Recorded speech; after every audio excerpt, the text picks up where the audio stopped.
throne, Ishtar enters. Father, your donation insulted me. He thinks he can reject a goddess without punishment. Daughter, anger should not control your actions. What do you want me to do? Give me the bull of heaven. Let it destroy Gilgamesh in the city of Uruk. Huh? What?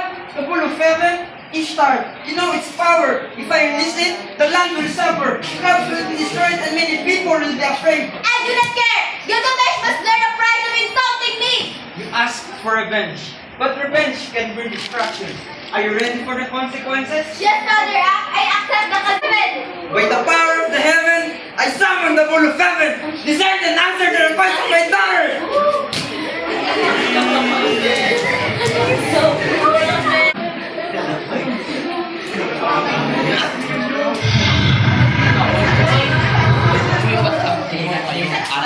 I come from the heaven, no one can defeat me. I bring destruction upon this land. Gilgamesh, the people of Uruk needs us. We must stop this creature. You are right, my friend. Together, we are stronger. We will defend our people.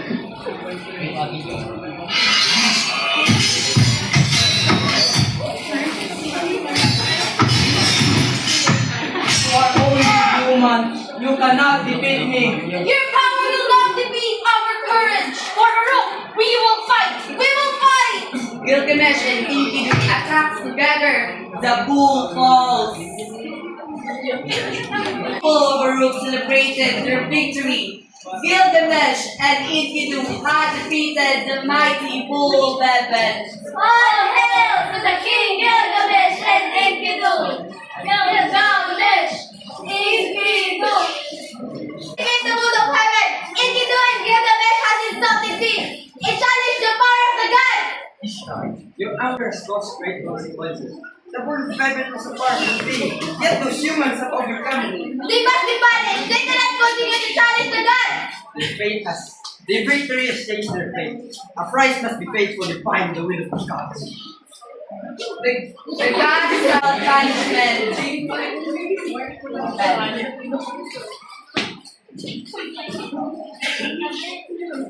Gilgamesh and Enkidu celebrated their victory, unaware the great tragedy was about to come.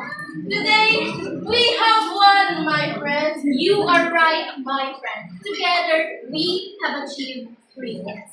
Gilgamesh, Enkidu. Gilgamesh, Enkidu. Wow.